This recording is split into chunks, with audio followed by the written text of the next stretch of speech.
1, 2, 3. Waduh, airnya masuk. Aku dapat. Astaga naga, ini dia.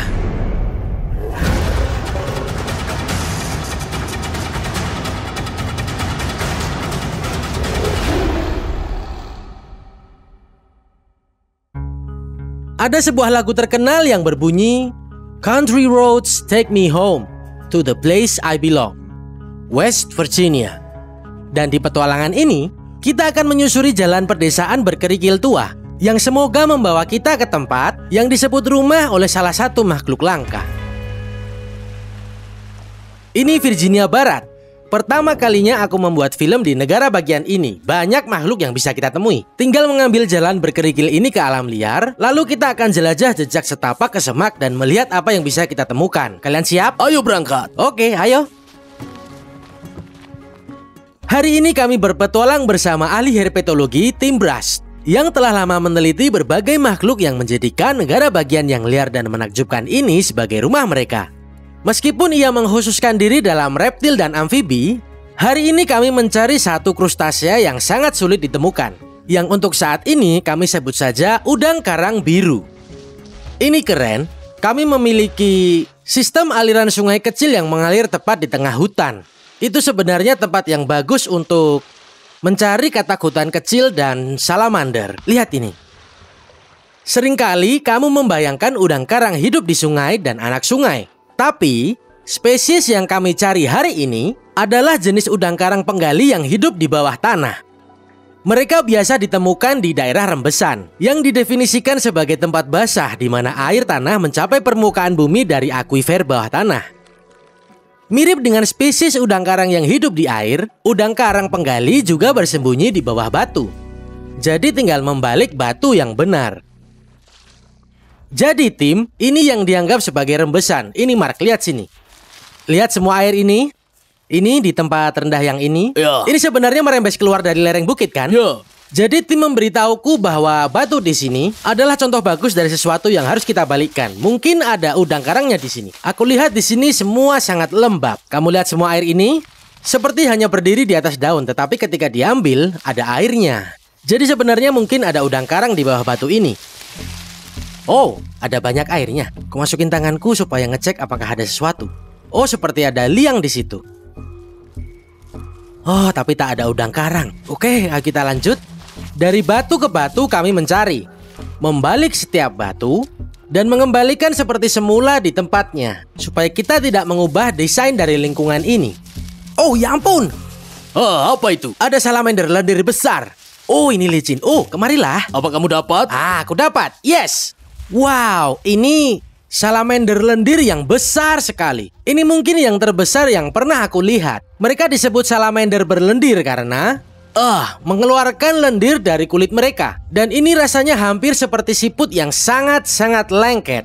Aku putar kamu begini, kamu tetap di jariku gini ya. Wow.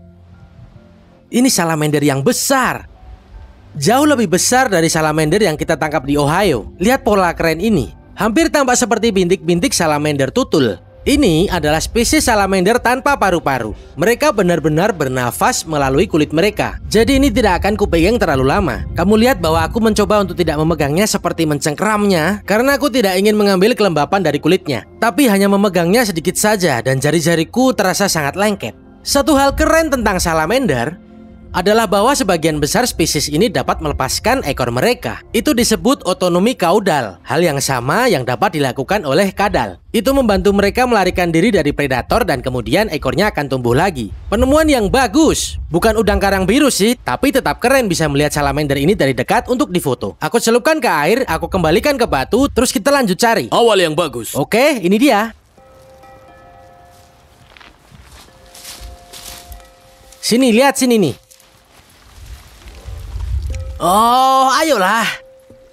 Oh, aku dapat satu. Aku dapat. Iya, tapi kok nggak biru? Ini udang karang tapi warnanya nggak biru. Oke, kita jongkok dan kita lihat. Oh, dia berdiri dengan capitnya. Lihat ini. Oh, aduh, gini lagi. Yap, dia berpegangan dengan pencapitnya. Capit satunya mau nyapit juga. Oke, teman. Terima kasih ya.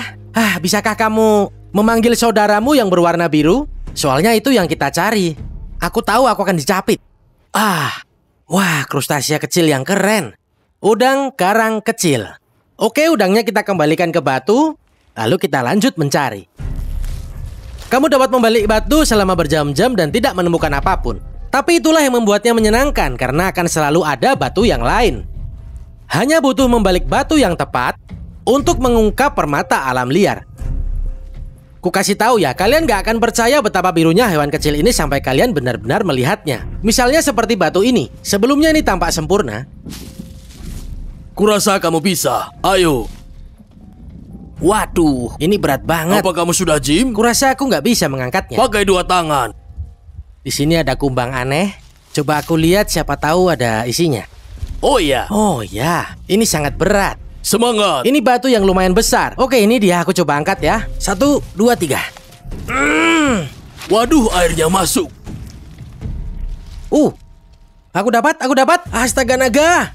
Ini dia. Wow. Ini udang karang biru. Sudah kubilang ada kan? Batu berat menghasilkan udang karang biru. Lihatlah ini. Oke, aku akan biarin batunya seperti ini. Ayo ke jalan sini. Kita kembali ke jalanan. Wow. Ini bagus, ini bagus. Lihat itu. Kamu lihat betapa biru udang karang biru ini? Aku putar kayak gini dan aku pegang ekornya. Itu dia.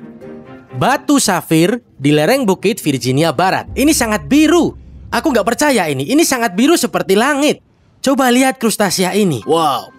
Ini adalah udang karang paling keren yang pernah aku lihat. Nah, ini adalah spesies yang hidup di bawah tanah, yang berarti mereka punya liang yang bisa mencapai kedalaman 8 kaki di bawah tanah. Dan mereka akan naik ke kolam-kolam air kecil di bawah bebatuan untuk mencari makanan. Nah, udang karang ini tidak tumbuh menjadi sangat besar. Ini ukurannya rata-rata dan ia adalah betina. Dan caraku mengetahuinya adalah melihat bagian bawahnya. Dia ini tidak punya kaki kecil seperti itu di bawahnya. Dan jika ia jantan, akan digunakan untuk mencengkeram betina. Dan aku juga tahu bahwa ia punya capit yang beregenerasi. Kalau kalian belum tahu, kebanyakan krustasea, terutama udang karang ini, bisa kehilangan capit dan kemudian mereka menumbuhkannya kembali. Jadi capit yang di sini lebih kecil daripada capit yang sebelahnya. Predator mungkin mencoba memakannya. Ia menjatuhkan capitnya dan kemudian berhasil melarikan diri. Dan kemudian capitnya tumbuh kembali. Aku pernah baca kalau udang karang ini bisa tenggelam di dalam air. Jadi kalau dapat ini jangan dilepas di air. Tidak, mereka bisa ke air. Liang mereka juga sering terisi air. Mereka harus muncul ke permukaan untuk bernafas. Mereka juga punya insang seperti udang karang akuatik. Tapi insangnya bisa dipakai untuk menghirup udara. Mungkin kamu pikir, Coyote, apakah kamu harus mengembalikan ini ke air? Apa ia akan mati lemas karena di udara terbuka? Tidak, tidak sama sekali. Udang karang ini sekarang bernafas. Coyote, kita juga perlu mengumpulkan data, bukan? Itu benar. Kemungkinan ini adalah subspesies baru dari udang karang ini. Ada 2 spesies yang dikenal dan kemungkinan bahwa ini bisa menjadi yang ketiga. Jadi kami akan mengambil beberapa foto yang sangat detail dan menandai koordinat GPS. Dan siapa tahu, ini adalah spesies udang karang yang baru ditemukan. Keren sekali bukan? Itu luar biasa. Kita bisa menamainya? Mungkin. Dan kalau kita bisa menamainya, aku akan menyebutnya udang karang safir. Karena menurutku, ini adalah permata yang hilang di lereng bukit Virginia Barat. Kawan Coyote, apa pendapat kalian? Udang karang safir? Aku suka itu. Menurutku itu adalah petualangan yang sangat epik hari ini. Kita membalik banyak sekali batu, kita menemukan salamander, kita dapat udang coklat, dan tentu saja batu besar yang terakhir menunjukkan kami si biru cantik ini. Aku Coyote Peterson, tetap berani dan tetap liar. Sampai jumpa di petualangan selanjutnya. Udang karang biru adalah salah satu hewan dengan warna paling unik yang pernah kita temui. Sifatnya yang sukar ditangkap dan tempat tinggalnya di bawah tanah membuatnya sulit ditemukan. Namun pada akhirnya pencarian panjang ini benar-benar sepadan.